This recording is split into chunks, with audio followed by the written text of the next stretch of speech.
Guys, it is 7:13. All right. I told y'all going into this safeguard stuff, I'd give it my 100%. I'd be open-minded. So one of the very first things we got, actually the second property that we received, was an REO property. And as you guys know, REO don't pay piddly crap. They don't pay piddly crap anywhere. So the first big job we got, I bid it. It was 177 yard debris removal. We ended up removing 182. But anyways, it was REO. So it was the lowest paying prices that Safeguard has to offer. And my mindset was, I'm just going to give it 100%. I'm going to try to be the most efficient that I can possibly be, and I'm going to see if I can make money at it. And the reason that I did that is on Facebook and Google reviews and all these places, Safeguard gets such a bad rap, you know, for pricing and this, that, and the other. And so I just wanted to see if I could take the stuff that they pay the least and do a relatively good size, you know, decent sized job and see if we could do it and we could turn a profit. So that was what we did. This wasn't 177 easy cubic yards either, by the way. This lady was like a florist, some kind of green thumb. But listen, she had thousands of little bitty flower pots, like the ones that the flowers come in when you get them from the nursery, everywhere. She's got 2 greenhouses. She's got several different sheds, or she had. And I refer to her as a she just based off of the things that we see in the house. For whatever reason, you tend to give people, you know, an identity. But anyway, it could have been a he, I don't know. But there was, so the flower pots everywhere, and she probably had 150 Home Depot 5-gallon buckets out, scattered about the yard, with a piece of rebar drove down through them so they wouldn't fall over, with plants in them. And they've been sitting here for God knows how long. So all the plants had grown through the bottom of these brutal Home Depot buckets. But to make a long story short, this was not an easy 177 cubic yards. We weren't out here filling up trailers with couches and that type of stuff. Like, it was a grind. We come out here yesterday morning and we started it. We finished it about 15 minutes ago. My guys pulled out of here.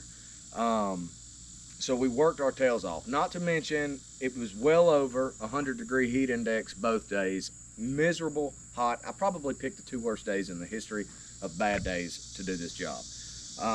But we did it. When it's all said and done, we probably ended up making, after I haul off the trailer scrap, which was a big trailer, probably going to be 13-14%, somewhere in there, which is lower than I want to be. But here's the deal. We traveled to do this one an hour out of our area, so our gas was a little bit higher. The landfill up here is like not the greatest landfill in the world, and they charge probably 30% more than the landfills back home. So if I would have been back home, we would have gotten done a little bit earlier, we would have spent less in gas, and we would have had the hometown discount at our landfill. So we didn't have those. If we would have been at home and would have done this, we probably could have inched that up to at least 17 or 18%. I've said in previous videos, it's good to stay above 25 and shoot for 35. That's where you want to be on your profit if you can help it. So we're below that, but I do think there were some things that we could have been done to be a little more efficient. Now, here's the kicker. This was probably a 3-day job. For us, this probably should have been a 3-day job. We grind. I mean, it was a grind. And my guys stayed here and they toughed it out. They're the hardest working crew you could ever ask for, and we got it done. So I did end up making money. So the question is are we going to keep doing REO stuff for Safeguard? And the answer is yes. I've always preached you have to take the good with the bad in this stuff. And if 90% of your work pays what you want it to pay, and 10% doesn't pay nearly as much, well, we're just going to do the 10% anyway. We're going to go get it done, and we're going to maintain Safeguard scorecard so that their portfolio in our area remains the same or gets bigger. That's kind of always my outlook on it. You know, the dates where you have to get everything done, you know, in a 3 or 5 or 7 days or whatever it is. That stuff's so strenuous sometimes, and it's a struggle. But everything is scorecard based. Our scorecard, their scorecard. So whatever helps them helps me. You know, I think there's lots of people out there who can do this REO stuff and probably turn a good profit. One of the other things is my guys are all skilled guys. I got framers, I got roofers, I got carpenters. Everybody here has a trade. You know, I got one guy who's an apprentice plumber, so those guys get paid like skilled labor.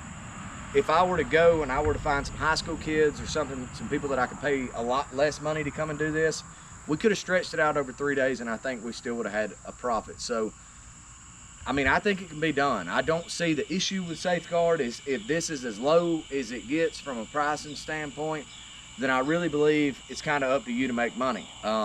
I knew what we were starting with. We come up here, we figured out a way, we got it done, and we turned a little bit of profit, which, you know, in my eyes, if I make $1, if I'm $1 in the green, it's a win for me. So I'm happy with it. I told you guys I'd give you an update on this big debris removal. It is done. We are about to pull out of here. We ended up making some money, so I'm happy about that.